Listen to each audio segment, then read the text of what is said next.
Ora nggo sinden yo ora apa-apa tetep mlaku. Ya ora ngedalang ya ora piye? Ah ya ora iso. Kan lho kuwi. Laris. Oh, jereng. Oke tenan lho kuwi. Laris. Arep ra sugih piye nek ngono ki? Nyo 50 sik rasa cerewetnya. Sing mambengi nganti gulung-gulung ngono ora dikaki. Kapan? Mau bengi. Aku yang gulung-gulung dhewe kok. Lah ya Mas rak ya pengertian lho mesake. Tak kei ning ngejak. Ya gulung-gulung ya ngono. Jenengan wis nampani kok aku ora lho. Lah ya aku dalange kok pimpinan kok. Lah aku ya sindene kok. Ora nggo sinden yo ora apa-apa tetep mlaku. Ya ora ngedalang ya ora piye? Ah ya ora iso. Wong sing diundang dalang kok padake. Ayan, laris. Laris, Mbok, laris.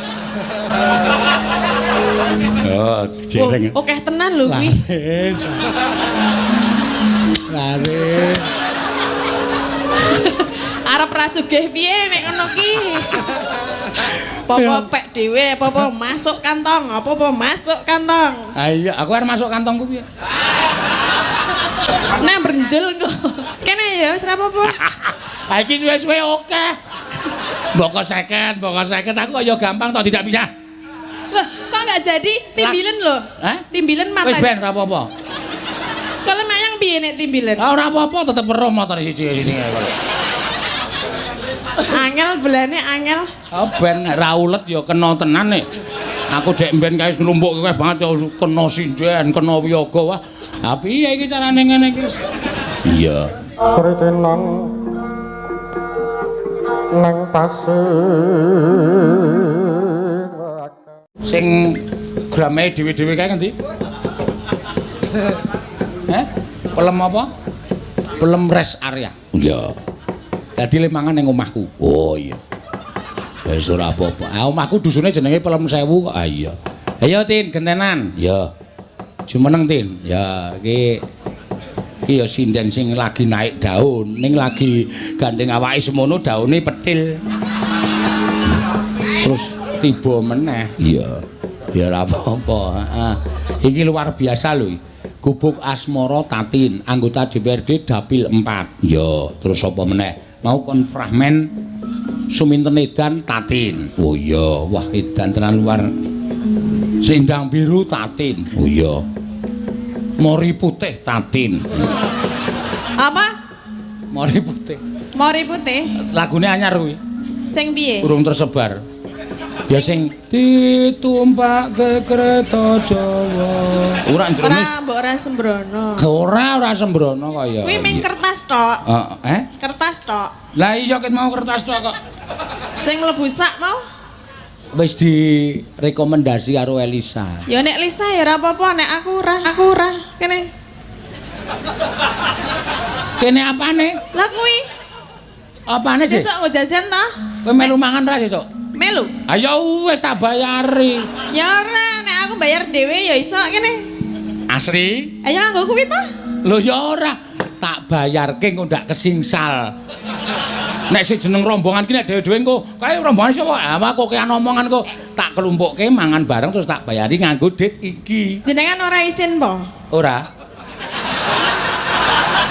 Aketno dalang kondang kok bayari mangan kanca nggo duit saweran ra isin. Piye maksude? Sapa kuwi sing ngebel? Embuh. Nek lagi wayangan iki pateni. Ayo iku lah. Ha iki ngebel iki ora tak keki. Iki jelas jenenge muncul. Iki nek nyawer dolar. Ayo. Sinten? Loh. Pak Tumiono. Alah kowe yo ming ora tekan ming disaine. Kok cerewet. Isen-isen ki aku ora. Iki lho, wis tak sak kok. Lah iya kene aja disaki to. Mbok dadi wong ki sing bloboh ngono lho, wong wis dalang kondang kok sing ngesaki saweran. Ya. Ngono iki kok cangkeme mbebret. Ah mbok sembodo. Pak Marwoto, oh udu. Tak kira bintang tamu bol piyagaku gebles pipit. Andekno sok muni. Muni apa? Padake wong tipis. Aku kowe disaki? Ya, kowe njaluk pira wis ngono sak lagu Gubuk Asmara kuwi njaluk pira? Hah? 200. Kurang 500. Hah? 500. 500 iki genah apik apa piye? Ya perkara apik ora nak ya sing penting ki gorene sithik. Apa lho kok gorene wong sing mayang aku kok gorene? Ya sing aku nek ora ana panggung wayang ki ya arep padha prastiwi apa? Ning gawang kono Gubuk Asmara dhewe. Ya engko aku arep bupras nang. Ayo kowe gawang kono, terus kegulan terus. Mbok sini bagi-bagi ngono lho. Ya engko tak paringi rasa kuwatir. Aku ki nek kaya ngene iki nyekel dit kaya ngene dit panas. Iya. Dit sing jatahi kanca-kanca. Iya. Adile engko tak keke kas kanca-kanca bendahara. Terus ben ngapa? Ya padha wae dibayari nggo kuwi. Ha ya engko sesuk dibayarke bareng-bareng. Wis gek nembang. Sama aja. Wis gek nembang tak hitunge, kowe ben ngerti. Aja kuwatir. Niki nembang napa fragmen napa apa? Nembang sik akeh kowe iki panyuwunan. Ha kene akeh kok arep ra dikeki. Nya 50 sik rasa cerewetnya. Sing mambengi nganti gulung-gulung ngono ora dikeki. Kapan? Mau bengi. Aku yang gulung-gulung dhewe kok. Lah ya Mas rak ya pengertian lho mesak. Tak kei ning ngejak. Ya gulung-gulung ya ngono. Kape. Ah kene ya ditampani yo. Tampani ya duit kok. Jenengan we nampani kok aku ora lho. Lah ya aku dalange kok pimpinan kok. Lah aku ya sindene kok. Ora nggo sinden yo ora apa-apa, tetep mlaku. Ya ora nggo dalang ya ora piye. Ah ya ora iso. Wong sing diundang dalang kok padake. Ayan, laris. Laris, Mbok, laris. Nek mimin ki laris ki nggon awake. Hah? Nek mimin ki. Ya ora nek aku nggon kelir, dalang tanpa kelir ya ora jalan. Oh, jereng. Akeh tenan lho kuwi. Laris. Arep ra sugih piye nek ngono ki? Apa pek dhewe, apa masuk kantong, apa masuk kantong. Ah iya, aku arep masuk kantongku piye? Nah brenjel kok. Apa? Brenjel. Ya ora. Lah samene gedene masuk kantong ki. Oh sing brenjol kowe to? Lah iki kok lho. Aku kira rasa masuk kantong kowe wis brenjol kok. Kantongnya apa ya sedeng ngono ki? Ya.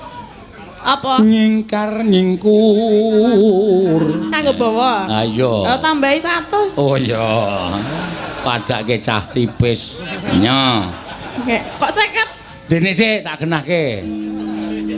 Apa? Iki pira? 50. Omong sapa? Iki pira? 50. Iki 50 ditotal 100. ya. Piye tah? Lah iya 100 iki pira? 50. Iki 50. gak ditambahke? 100. Ayo nya tambahan. Sing pekok sapa ta iki? Kowe. Wong kowe manut. Kene ya wis ra apa-apa. Ha iki suwe-suwe akeh. Mbok 50 aku kaya gampang toh tidak bisa. Loh, kok enggak jadi? Timbilen lho. Hah? Timbilen mata. Wis ben ora apa-apa. Kalau mayang piye nek timbilen? Ora apa-apa tetep weruh motor siji-siji kok. Angel belane angel. Oh ben ra ulet ya kena tenan nek. Aku dek mben kae nglumpuk kowe banget ya kena sinden, kena wiyaga wah. Ha piye iki carane ngene iki? Iya. Yo. Kono ben panas awake. Weh, cangkeme. Loh, sapa sing ngomong jenengan mau ngomong ta? Panas piye? Nek aku nyekel dit kene iki panas. Lah ya aku ya ngomong nek Sing panas ki dite. anek wonge. Aja awake. Nek aku panas masuk angin kowe ya ora nyambut gawe ayo. Heeh iya. Ayo wis kok Ya, adem kabeh. Adem kabeh. Nah, wis. Luwih adem nek kowe dibagi wong loro. Semenah aku tak adem dhewe ra apa. Wis tak tuku jaket. Tuku jaket. Ya pokoknya dibawani sithik to. Nyingkar nyingkur ya. Pur. Jane ampe. Ngelegani sing do ae mau lho. Ngapa? Ana sing penonton ae ngono mulane tak pancing kowe ben ae ngono wis lega. Anak iki mau ya ora krungu tenan lho le omongan. Aja budek kok. Ora masalah budek. Mulutnya itu kalau bicara enggak bisa cetah. Gak bisa apa? Cetah. Wah, wis ayu ning bluk.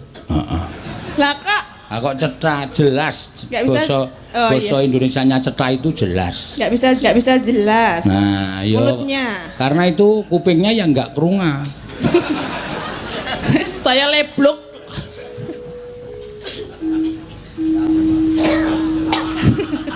Malah do dialog dhewe ya. Andel ora. Napa? Dirampungke sik. Tak duduhi engko. Neh teles. Wis lah weh. Lah didudui? Diduduhi iki maksudnya tak kasih tahu. Kasih tahu? Lelampan coba. Saiki wae. Ya nya. Dene ya. Aku nek karo Presiden Piyoga transparan. Piro iki transferane? Kok aku ora weruh ya? 6 dengkulmu mlocot. Nambah-nambahi semenengane iki. Sing endi lho? Iki lho. Oh kuwi 3 juta. Nah, ngisore diwaca sik. Apa? Sugeng dalu Pak Seno nyuwun gending Sriuning 1 juta kagem Pak Seno sinden songo Rp 200.000. Per A 200.000. Besok ke Jakarta mampir ke Bambu Apus Jakarta Timur. Nah. Ora ana sing nggo aku ya. Oh, kemeng tak kon nggo seksi kok men sing ngerti kok. Maca nggo seksi mbok mau ora usah diwaca. Nek tak entuk 200. Lah ndi? Kok ki meng ndhe mripate kok larang banget to.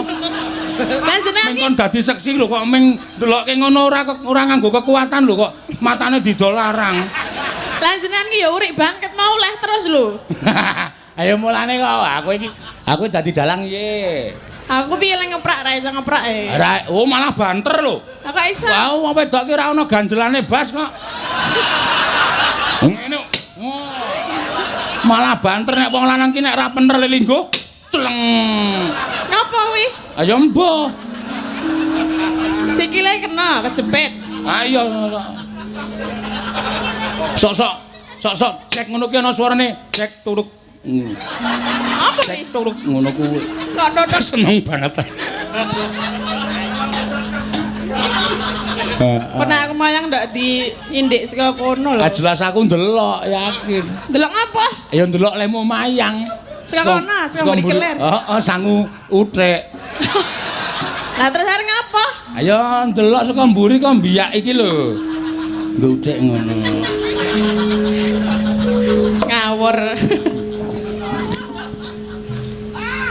Utrek ndure tak naik gul. Apa? Wis gek terus ke. Kayak apa? Rasa tok genahke to. Kayak apa mau? Aja takon kae cah edan-edan kok. Apa? Ora apa-apa. Dalange. Banget sing nakokke kowe lho, Ting. Sayang. Pirang-pirang panggung ora melu ki. Anting di mana, Pak? Anting teng pundi ngono. Iya. Nggih jenengan terus nyauri pripun? Ujian. Lah ya ujian tenan to? Nggih, saloke ujian. Saloke iki basa apa? Basa wetan. Ayo aja. Sijine Sijine ujian, sijine ngopo? latihan. Oh, ya wis nek seneng latihan terus wae. Rasah pentas. Ya ming latihan tok terus ya, Mas. Lah duwite piye? Duwite njaluk sing latih kono kok njaluk aku. Wong aku ora nglatih kowe kok duwite piye? Ya.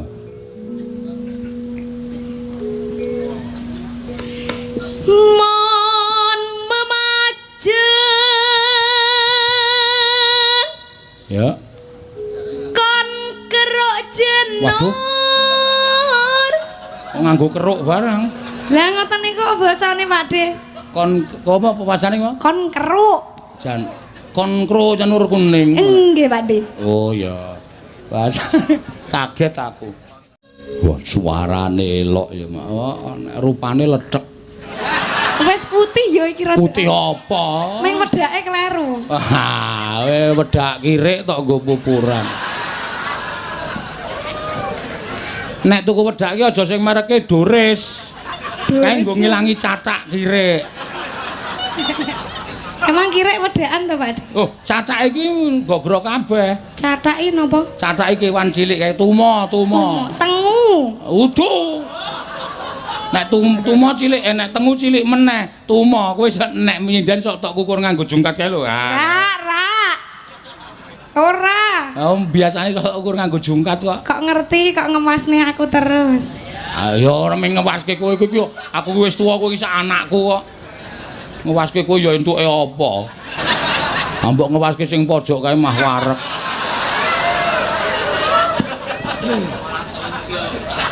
Tonjo iso diglundung-glundungke ngono.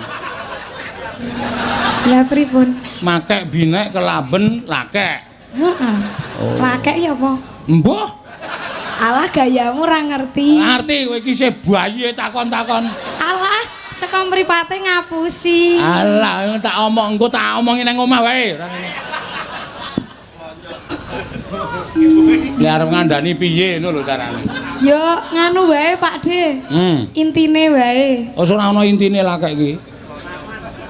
Ra aman po? Ora aman, ra apik. Sesuk wae nek wis gedhe ngerti dhewe kowe. Lah kula pun gedhe. Gedhene semono kok lho. Kowe isih semester 1 kok. Engko tak tekon wiyaga wae. Oh, takon wiyaga malah kedrawasan. Piye kok kedrawasan? Ah mesti le ngandani terang benderang kok ya. Iya. Takon apa kowe, Nduk? Lah kae oh, ngene iki lho. Cilaka malah. Heeh. Ya. Ya jane meh padha mingtekno kendange kuwi numplang tong plang. Heeh. Nek iramane ya padha. Lah ya gamelan Yojo, gamelan Jawa. Lah iya. Tapi engko cepet tok. Ayo, Tapi engko cepet. Oh iya. Wis manut musuh sanom iku kudu cepet.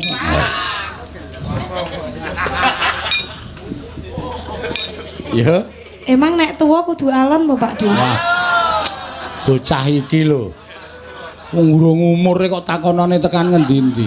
Nek sing jeneng wong tuwa iki ngopo-ngopo mesti alon. Adus ya suwe. Mlaku anu olahraga ya mesti ming mlaku, gerak jalan, ngepit ya mesti alon-alon. Wong tuwa ki alon-alon, ora ana wong tuwa cenanangan. Iya. Embuh nek sampean, Cuk. Cengengesan lho. Terus ke Pak De? Terusno. Sinden mateni pasaran ki ya ngene iki. Iya. Mun Pak De? Iya. Mbok Om. Lho. Lho ora nek nom-nome wisan. Oh, coba nek kuwi cempala bathukmu modar. Ya ora eneng enom-enome le muni. Ya wis ra sida tak kei dit. Mau piye wong kon muni om kok angel. Ya wis om. Nah nyok 100. Pokoke anggere om 100. Iki sken biyen tak weling to, kowe anggere pentas nyeluk aku om langsung tak ulungi 100 nek ana duwite. Nek ora ya kertas. Ha iya matur suwun. Heeh. Ki sing kedua pamundutan saka Bapak Klik Ardanina. Ya. Sing ora iso rawuh bengi iki lumantar nawala panjenengane ora iso rawuh nanging apresiasi pementasan iki ana ing Kecamatan Grabak nyatane panjenengane nyuwun sekar podang kuning. Oh iya. Sing istiasto dening Bapak Mbak Elisa Orkarus Alaso. Oh iya. Ayo Mbak Elisa jumeneng monggo.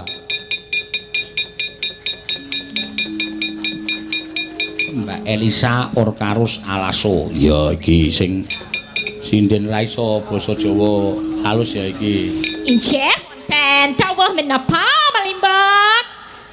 Kelas 3 ajeng napa wonten dawuh napa? Ora kowe Kang Slupan demit ngendi kowe? Lampah ora ngerti. Lah wong sing apik kowe wis tak omongi to. Nganggo kebaya, nganggo sanggul, nganggo jarik iki sing apik ora begijikan kaya ngono kuwi. Begejekan napa ne? Begijikan ki polahmu ora temata ngono kuwi. Sikil wah cilaka aku malah mumet. Bengong ya. Nggih, sowan wonten mriki Grabak nggih. Grabak iki tribune Kutoarjo apa Purworejo? Aku dhewe ora ngerti. Iki napa Purworejo napa Kutoarjo, Pak? Hah? Kutoarjo. Oh, Kecamatan Kutoarjo. Kabupaten Purworejo. Oh, nggih. Niki kathah salame niki saking Pak Kelik niku. Pak Kelik pun japri kalih kula. Wis ta? Nggih, japri. Mbak Elisa mau ditransfer apa cash? Cash saja, kasihan dalangnya. Aku bilang gitu. Sik. Maksudnya kasihan dalange piye? Lah mengko nek transfer, lah berarti aku kan nglangkai padalang. Bener ah? Lho nek kowe arep gelem nglangkai ra masalah. Lah makanya aku kan ra nglangkai. Sebagai anak buah yang baik ya.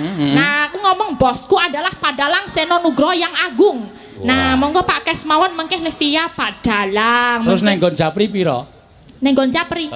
Ya mau ngomong arep transfer apa kes mawon via Pak Dalang. Wah, saya sangat hormat sekali pada Pak Dalang yang agung yang sangat ngono lho. Saya kowe Pak Klik ngendi komunikasi to? Iya tak ngomongin njaluke transfer tapi ra tak nei nomorku ne. Neng dhek maringi cash iki mau. Neng nggon Japri iki mau ana nominale berapa cash? Kok kowe takon nominal barang? Oh, tak cocoke karo kene. Lah ra diomongi nominal. Aku iki ra percaya karo kowe. Engko piye to iki ne? Engko nek kowe njaluk luweh, Beh, upama nang kene ngekeki 200 terus cashnya 500, aku to mbok 300. Oh, aku ikhlas. Sesuk tinggo jajan bareng gak dhewe arep ning Jakarta to. Ah, go jajan bareng wae penak to. Cocok. Ah, ngono lho. Tenang, sesuk kan ade lunga bareng-bareng. Nek ngono tak lumpukke saiki. Sesuk go jajan. Sesuk isih mandek pom barang nek nguyo kudu bayar ya ora. Nah, aku disimpen Pak Bos wae. Ora nek nguyo dhewe-dhewe wong nganggo le duyuhke nggo alate dhewe-dhewe kok. Aku kon bayari. Lha wis resiko dadi pengarep bedake dari pengarep ki gampang yo. Angel ya padha. Dadi pengarep ki angel.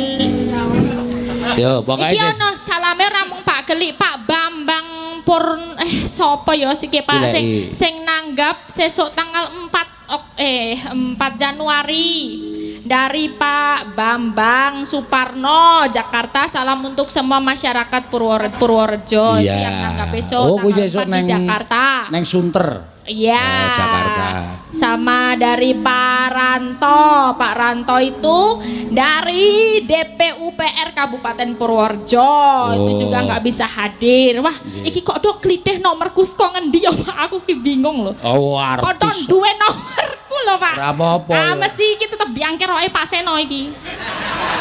Ya ora. Kowe wis bar nyanjung dalang kok saiki. Dalang tok unekke biangane biangke rok. Kurang ajar ya, podang kuning.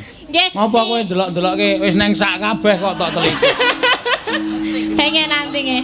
Pak niki bawane boten podang kuning nggih, spesial Hari Kesaktian Pancasila ini ada dari Ki Sandi Nomo. Nah, ini dikasih dari Pak Purwadi. Suruh menyanyikan ini Dandang Gulo khusus Kesaktian Pancasila. Siap.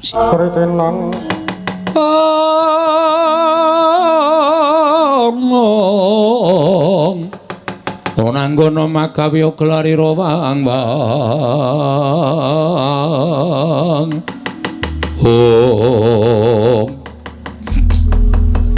Antasena Pakdi Kartomarma ya ayo kowe gelem bali ora li aku kon bali mergane Pancawala Kandhanana najan kuwi kadangmu tuwa nanging ora pantes lamun kepengin nyilih negara Ngastina. Ngerti yo?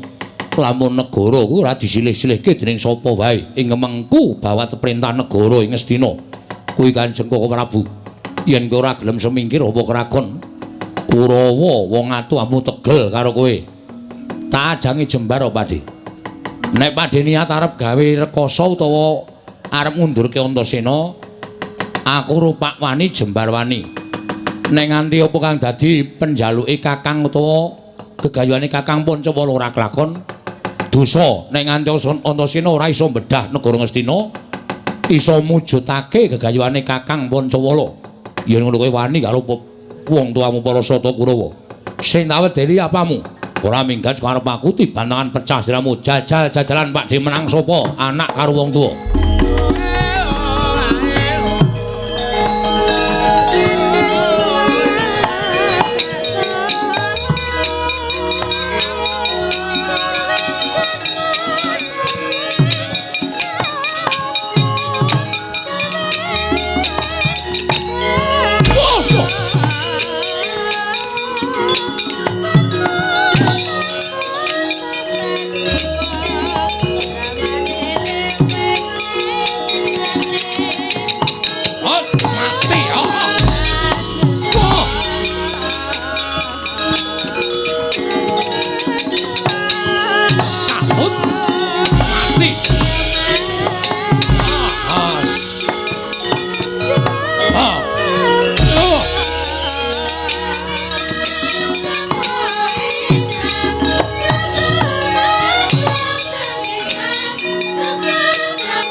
Hei, mati.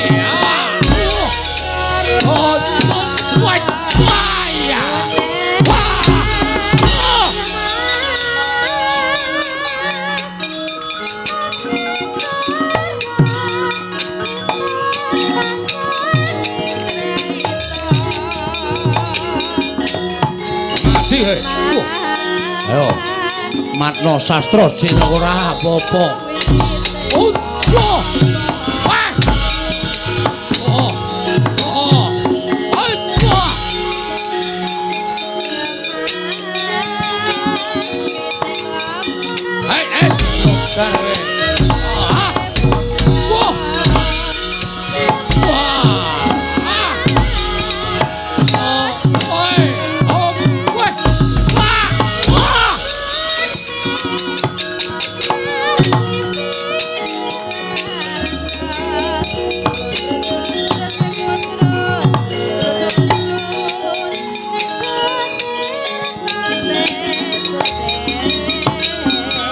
Cocok tumbak jebol dadamu waras.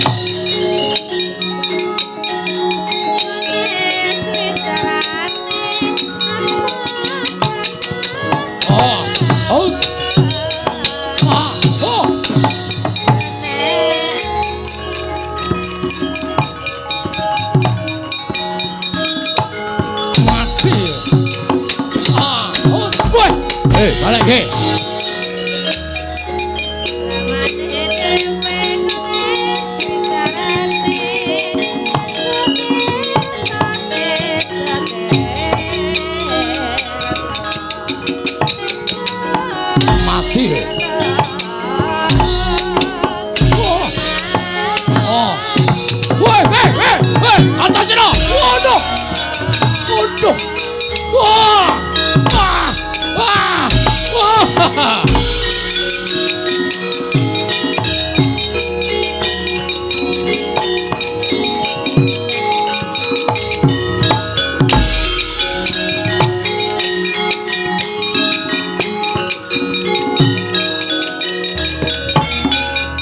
Swatama iki jangkar karo wong gerang, ora usah ndadak kokean gunem. Ayo, ora menehke negara Ngastina. Wujud apa wae tak wujuti, pecah dadamu ayo. Ketokno kasudibianmu, Asatama mati.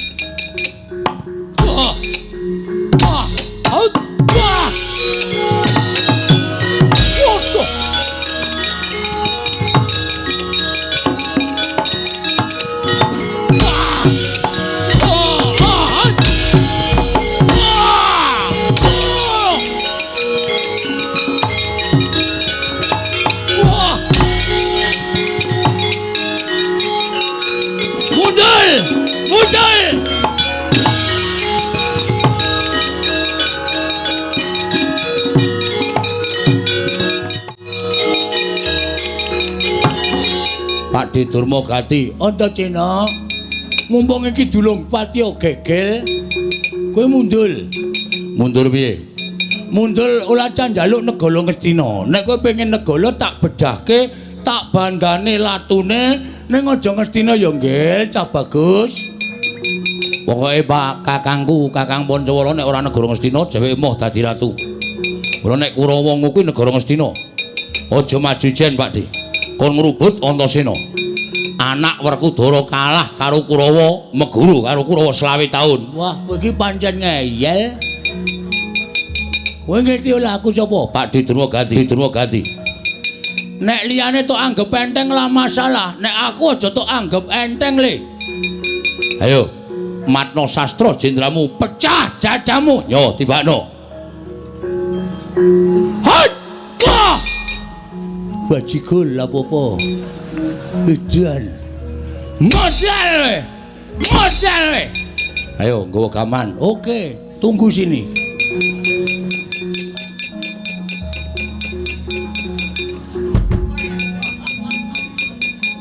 Baca sirahmu. Nek nganti tatu aku meguru karo kowe. Matek kowe. Modal kecangkol ra kowe. Wah. Edan gak apa-apa.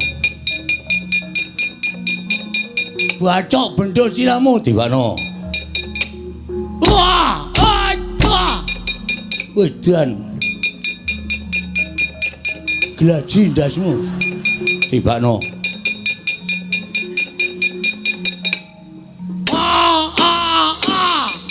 Asem lah apa-apa. Dacino? Oh. Aku wong tuamu. Aku pademu. Ning nganti aku kalah kalau kowe wilang bebalang ayo. Kowe bayi wingi coyal wani kalau pademu sing tak nggo gamane apa? Kowe cengan menang kalau pademu bumi langit tanggep.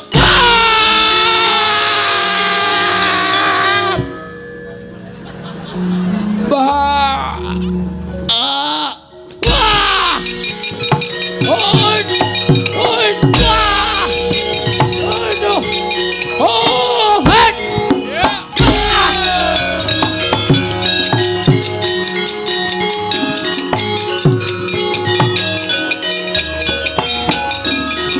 Ayo le, kerayak le.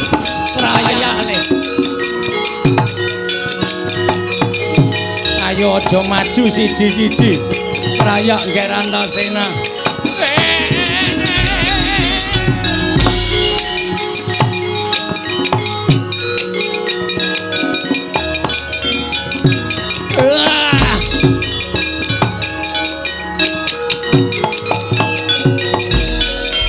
Aduh. Aku tobat ngger Antasena aku wong tuwa aja mbok kapak-kapakke aku wis kapok tenan Mbah Pate apa ayo linggo sing apik engko ditanya ora wis tenang wae ora aku ora cengkiling tenan aku wedi tenan aku tak takon diwangsuli ya iya sing ngetapke Kurawa mau sapa aku sing ngakon anak Prabu Duryudana oh dawuhe piye kon mateni kowe aku nyatane ora mati ngene kok berarti lengane isih akeh ngopo padake sentir udu aku lho Antasena aku tobat tenan aku aja tok kapak-kapakke ya Antasena wis ngono wae nek takon wis tak wangsuli aku tak bali rono bali piye kowe dadi pesakitan kecekel ning tangane Antasena ora entuk bali aku mbok tak bali ya ora entuk neng kene wae. Engko nek nganti aku konangan anak Prabu Duryudana darani rundingan karo kowe. Rundingan ya ora apa-apa. Men dipecat lemu dadi patih. Aduh. Aku tak mulih rono. Pengen mulih rono? Pengen. Pengen slamet? Pengen. Nek pengen kena bali rono ning ana syarate. Syarate apa? Syarate kowe nek tak undang Sengkuni ngono le wangsulan dalem Pak Guru ngono ya. Isin aku. Wegah Antasena, aku ki wong tuwa. Gelem ora? Ora gelem tak kepruk watu ndasmu. Ya wis, gelem. Ya, engko nang nggere kowe ora wangsulan ngono ki tak ajar kowe. Iya. Sengkuni. Dalem Pak Guru. Kelas piro, Li? Kelas 6. Wis tuwa kok kelas 6 nunggak ping 8. Kok nunggak terus ngopo mergane? Isin aku. Isin kula Pak Guru. Ora sa isin kula nakal. Oh, nakal. Nggih Pak Guru. Ngopo kok ra munggah? Nginjen roke Bu Guru. Nginjen roke Bu Guru. Nggih Pak Guru rok dipepe kok Pak Guru. Oh, tak kira nek lagi mulang mboten wantun. Nek nginjen rok dipepe iki weruh apa? Weruh jepitan. Jepitan pemean Pak Guru. Mumpun nggih Pak Guru, mumpun nggih. Arep endi? Ajeng wangsul. Pelajarane pun telas. Kena nandhake murid sing pinter bali karo nyanyi. Mboten isa, Pak Guru, kepruk watu sirahe. Iso ora? Saged. Saged. Ya wis gawe nembang. Gawe wis, saka kene tekan kono. Lagune napa, Pak? Ah terserah manut kowe. Pak Guru ki seneng nek muridé iso nembang sing lancar. Isine Pak Guru. Ora usah isin, ora apa-apa gawe wis. Gawe nembang. Ndang. Mentak, ya wis ora apa-apa. Mentak sing lancar, ora lancar sabet garisan. Nggih Pak Guru.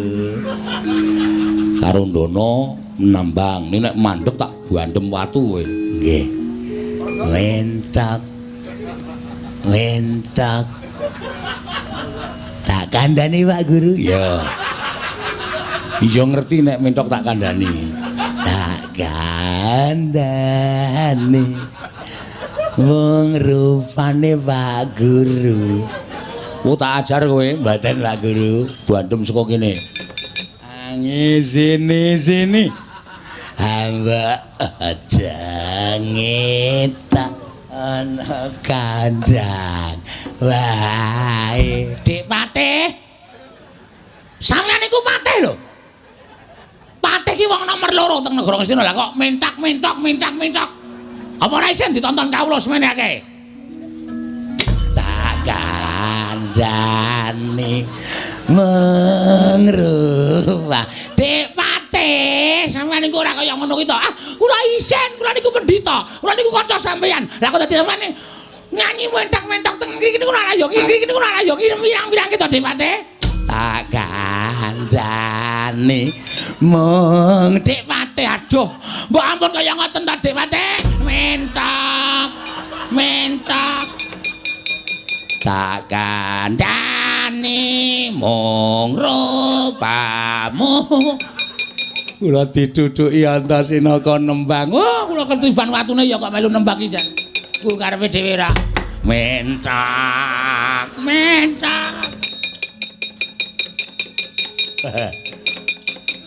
Ana wong tuwa-tuwa kok do ora ngerti isin. Tak kandhani. Man, sampeyan iku wong gerang lho. Nyanyi turut dalan sak penake dhewe. Mangrupamu aku ora iso meneng dur. Anggere meneng dibandem mangrupamu ange sini. Ah, tur sasana lho wonten dawuh. Kowe maju ya Cah Bagus. Maju Antasena Patenana. Mentak. Wis kana gek maju tur sasana. Musuhe Antasena pateni. Mentok. Wis pokoke wong telu menangon mentok kabeh. Oh, Andrawasi watune wis digdaya lho. Ing atase ming dibandem sing didhawuhi Paman Patih Sekuni kok kula sampean ya melu. Ora. Gugu karepe dhewe ora mentok. Oh, pancen yo edan Antasena ki yo pinter tenan kok. Watu dijopajapu kok aku anggere ketiban watu kok iso mentak-mentak. Lah nggih, kula yo gumun kok. Kula kok yo iso dadi ketiban watu kok yo iso mentak-mentak. Mangrupang. Oh, nek ora ngados sekor koso nek mboten adoh. Oleh bantum saya banter. Aku yo gumun lah kok dadi dikdaya temen. Mangrupang ayo ngono katone. Oh, iki nek ora ndelek rekoso ngrekoso nek mboten ndelek soalé. Munyok. Oh, manus maning jajanan sekretaning bawana. Iblis lanat Antasena tiban cundha manik mbok dadi ngombalake.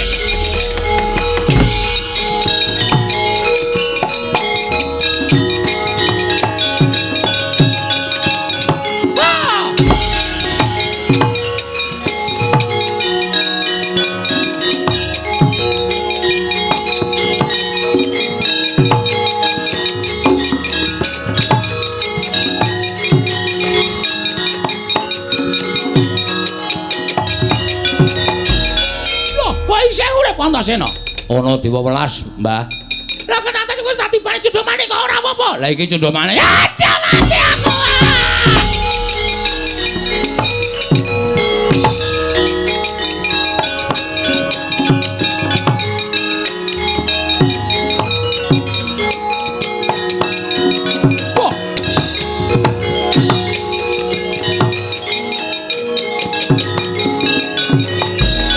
Wah, panusmaning jajalan sukertaning bawana iblis lanat. Wah, menungso ratatanan. Antasena malah gawe geger negara Ngastina. Lengger, kena tak kandhani apa ora? Ora kena tak kandhani. Awakmu mentolo karo kowe glandang nang lomba dadimu barang.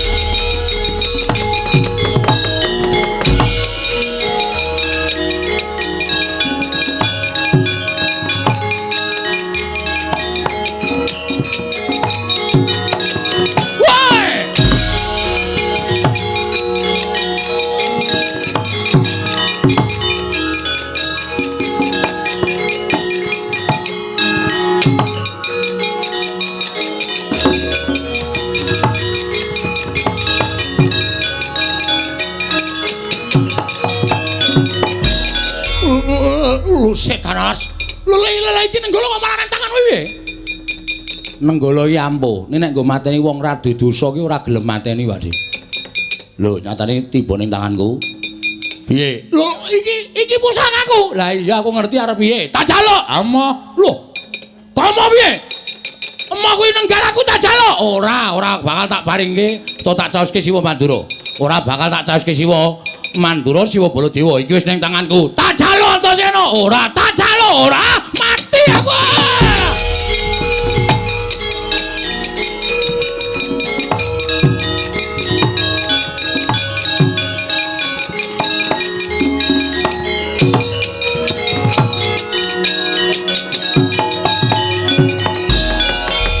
Bubar maut Siwa Ngastina golek papan pendelikan. Siwa Mandura mlayu, Durna mlayu. Lah iki nek nganti suwung Ngastina, monggo kakangku Pancawala kepengin dadi ratu ning negara Ngastina. Lungguh dampar tinggalane Kanjeng Hyang Prabu Pandhu, tinggalane Kanjeng Hyang Prabu Sentanu. Jarine sing dilenggahi Siwa Ngastina kuwi dampar tiron. Monggo nek aku ora nyekel salah siji kami tuwaning negara Ngastina, ora ngerti apa syarate, sengkune cegate kaya.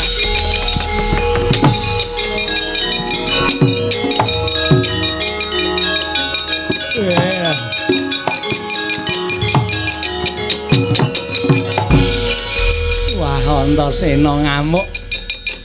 Anak Prabu Mandura mlayu, anak Prabu Ngastina mlayu. Kakang Penemban Durna ya mlayu. Iya aku nek ora mlayu kecekel Antasena mesti diwirang-wirangke kon nyanyi mentok-mentok.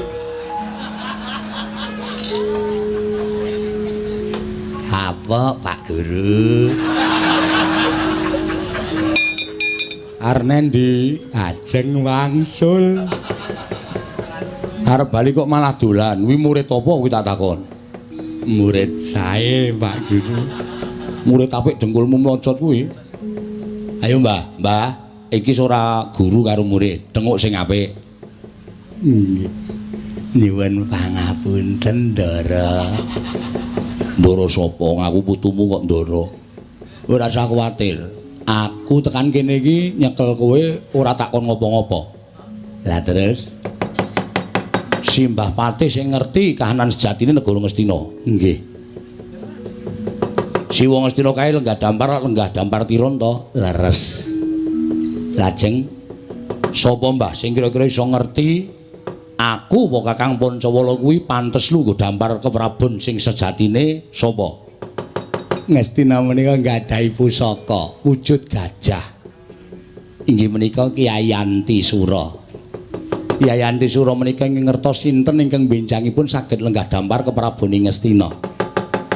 Menawi jengandika anggir Antasena kepengin mbuktekaken monggo kula beta kula kanthi sowan wonten wantilanipun Kyai Antisura. Terus mangke panjenengan nyuwun priksa kalian Kyai Antisura ingkang ngraka anggir Pancawala lan panjenengan menika pantes napa mboten lenggah dampar kepraboning Ngastina. Mangke menawi pantes tartemtu Kyai Antisura badhe nglenggahaken Angger Pancawala menapa angger Antasena? Oh ngono, Mbak. Inggih. Yo, tak tutke kaya ngapa? Kanane iki Ayanti Sura. Monggo kula dherekaken.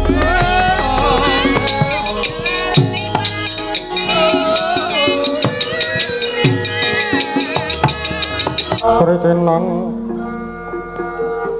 nang tasih